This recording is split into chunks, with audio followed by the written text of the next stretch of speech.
Bismillahirrahmanirrahim. Assalamualaikum warahmatullahi wabarakatuh. Alhamdulillahirabbil alamin. Rabbi shrah li sadri wa yassir li amri wa halul 'uqdatam min lisani yafqahu qawli. Amma ba'd. Allahumma shalli ala sayyidina Muhammadin bi'adadi man shalla alaihi. Alhamdulillah, anak-anakku semua dan para jamaah serta para ustadz semuanya, alhamdulillah kita bersyukur kepada Allah sampai detik ini kita diberikan rahmat, nikmat yang begitu dahsyat. Semoga kita semua jadi hamba-hamba Allah yang pandai bersyukur. Amin. Dan mari kita senantiasa meningkatkan iman dan takwa kita, dan juga mari kita terus dan terus bersolawat kepada baginda Rasul. Semoga kita semua jadi hamba-hamba Allah yang ahli solawat. Amin. Allahumma sholli ala sayyidina Muhammadin bi'adadi man shalla alaihi. Kita lanjutkan tema kita kemarin, waktu-waktu yang kemarin, yaitu tentang temanya dari dahsyatnya tawadhu. Semoga kita semua jadi hamba Allah yang tawadhu. Amin. Bagian dari tawadhu, bagian ini bagian yang kedua. Benar ya? Kedua insya Allah. Diriwayatkan oleh Amr bin Shu'aib dari ayahnya, dari kakeknya, dari baginda Rasul.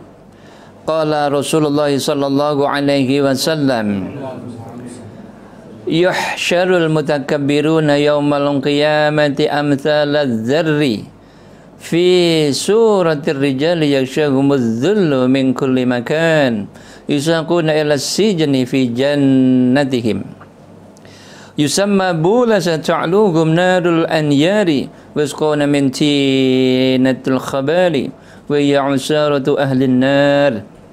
Shadaqa Rasulullah.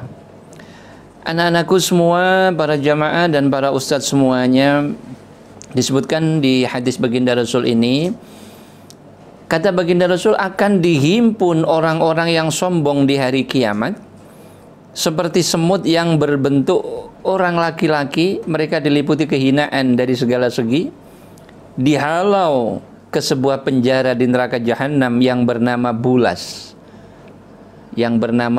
Jadi penjaranya khusus untuk orang-orang yang sombong, yang tidak mau tawadhu. Itu ada penjara yang khusus di neraka jahanam yang bernama Bulas. Maka jangan sampai anak manusia dinamain Bulas. Na'udzubillah, berarti penjara di neraka jahanam. Mereka dilingkupi api yang paling panas, diberi minum dengan lumpur dan nanah, yaitu perasan dari penghuni neraka. Subhanallah, na'udzubillahi min dzalik. Bulas itu adalah salah satu penjara di neraka jahanam yang begitu sangat-sangat mengerikan, yang dinamakan Bulas. Allahumma sholli ala sayyidina Muhammadin bi'adadi man shalla alaihi. Kemudian disebutkan oleh hadis yang diriwayatkan oleh Abu Hurairah radhiyallahu an, salasatun la yukallimuhumullahu yaumal qiyamati wa la yuzakkihim wa la yanzuru ilaihim wa lahum adzabun adzim, syaikhun zanin wa malikun kadzabun wa ailun mutakabbir. Shadaqa Rasulullah. Kata baginda Rasul, ada tiga orang yang Allah tidak akan berbicara kepada mereka. Ada tiga orang yang Allah tidak berbicara kepada mereka dari dosa.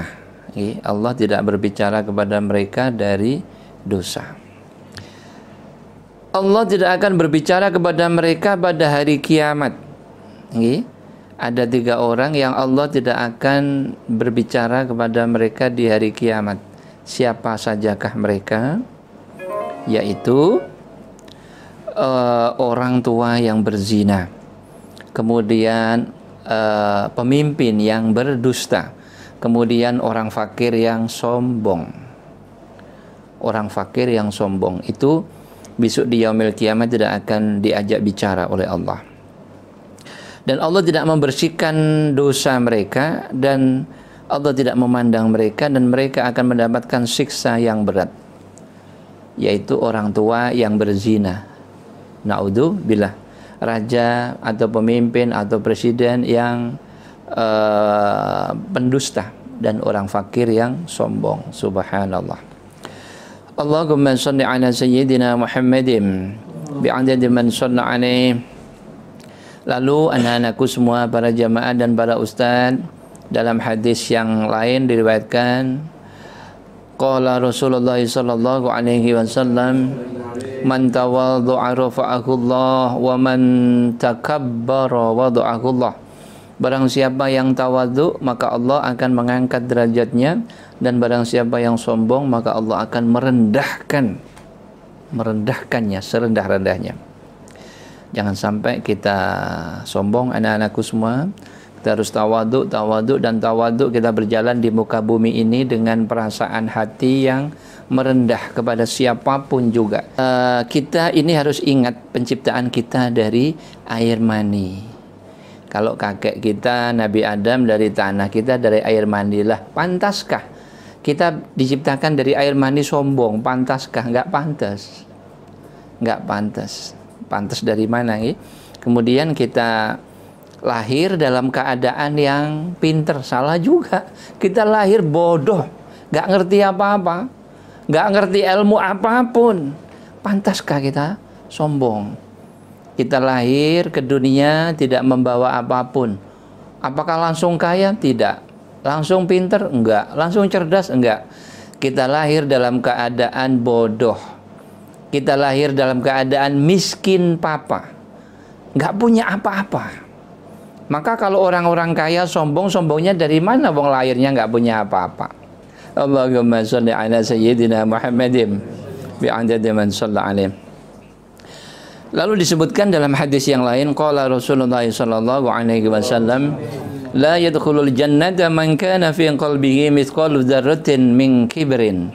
Tidak akan masuk surga orang yang di dalam hatinya terdapat rasa sombong, meskipun hanya seberat biji zarrah, meskipun seberat semut kecil dari kesombongannya, itu tidak akan bisa masuk surga. La yadkhulul jannah. Masya Allah, ya Allah, semoga sekecil apapun, sesemut kesombongan di hati kita, semoga dibuang oleh Allah. Kita harus coba buang. Amin. Semoga kita isi dengan tawaduk, merendah siapa diri kita ini, ya Allah, hamba Allah yang hina dina. Semoga anak-anakku, para jamaah dan juga para ustadz semua dan saudara-saudara kita kaum muslimin muslimat, mukminin mukminat, dijadikan hamba-hamba Allah yang tawaduk semuanya. Amin. Amin. Allahumma shalli ala sayyidina Muhammadin bi'adadi man shalla alaihi. Kemudian anak-anakku semua, disebutkan di dalam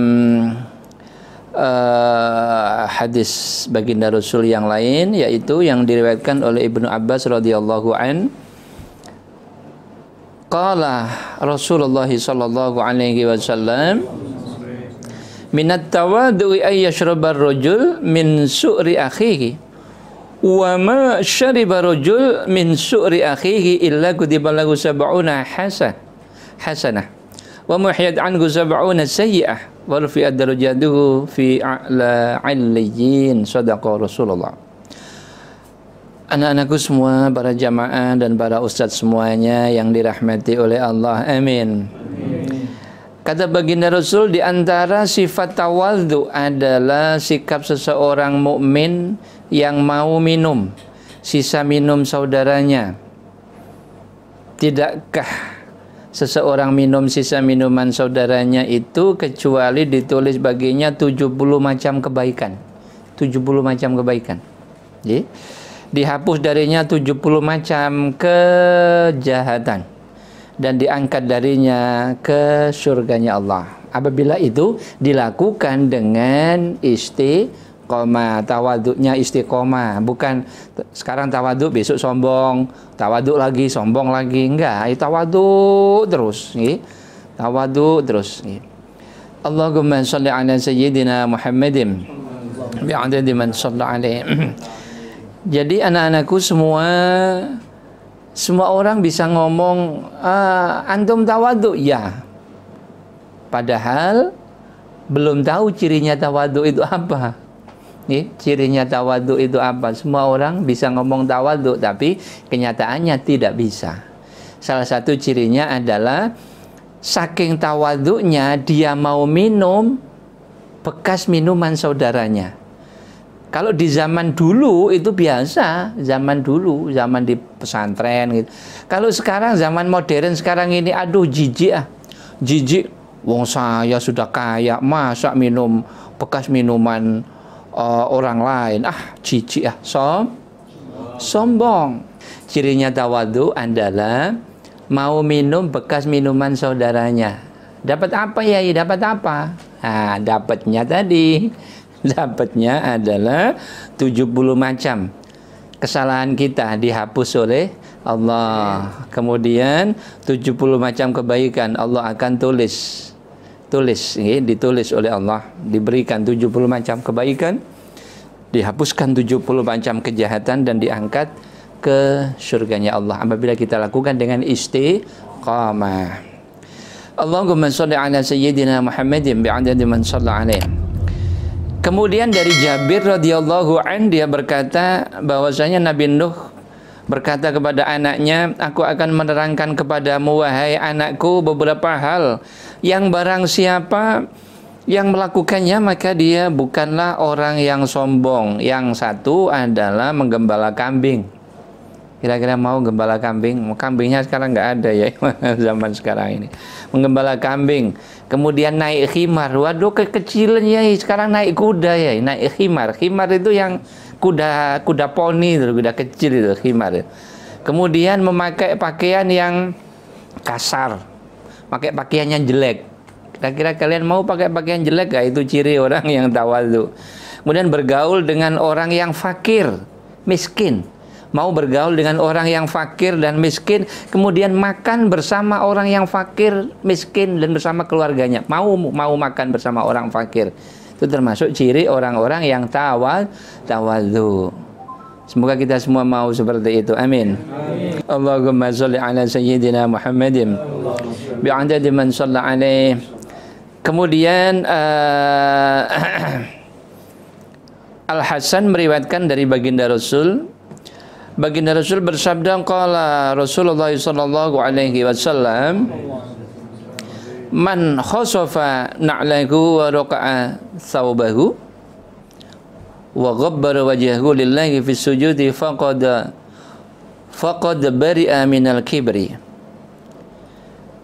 Man khasafa na'lahu wa raqa'a thawbahu wa ghabbara wajhahu lillahi fi sujudi faqad bari'a minal kibri. Barang siapa, kata baginda Rasul, yang mau menjahit sandalnya, mau menambal pakaiannya dan membuat kusut wajahnya dengan debu karena Allah dalam sujud, maka benar-benar dia bebas dari kesombongan. Jadi mau sujudnya berlama-lama, mau sujudnya bersih, mau kotor, sujud saja, yang penting suci, yang penting suci. Jangan, wah saya sujudnya yang ini ya, keramik masjid nggak mau, harus pakai sajadah yang tebel lah, ini sombong juga. Pokoknya masjidnya pas nggak ada karpetnya, ya nggak apa-apa, sujud saja. Yang penting suci, yang penting suci. Jadi kita menghilangkan sifat kesombongan. Mau sujud dengan berlama-lama, mau menambal pakaiannya dan mau juga menjahit sandalnya. Itu kalau sekarang ini orang kaya apakah mau? Nggak mau. Dan baginda Rasul sendiri, Masya Allah, pernah jahit sandal. Semoga kita semua dijadikan hamba-hamba Allah yang tawadhu. Amin. Dan masih banyak pembahasan tentang tawadhu akan kita kupas banyak di dalam hadis-hadis baginda Rasul dan di dalam riwayat-riwayat. Kita lanjutkan di episode yang lain. Di Thalabul Ilmi kita barangkali banyak hal kesalahan dari Yai mohon maaf yang sebesar-besarnya. Akhirul kalam, ihdinas siratal mustaqim, al-'afwu minkum. Assalamualaikum warahmatullahi wabarakatuh.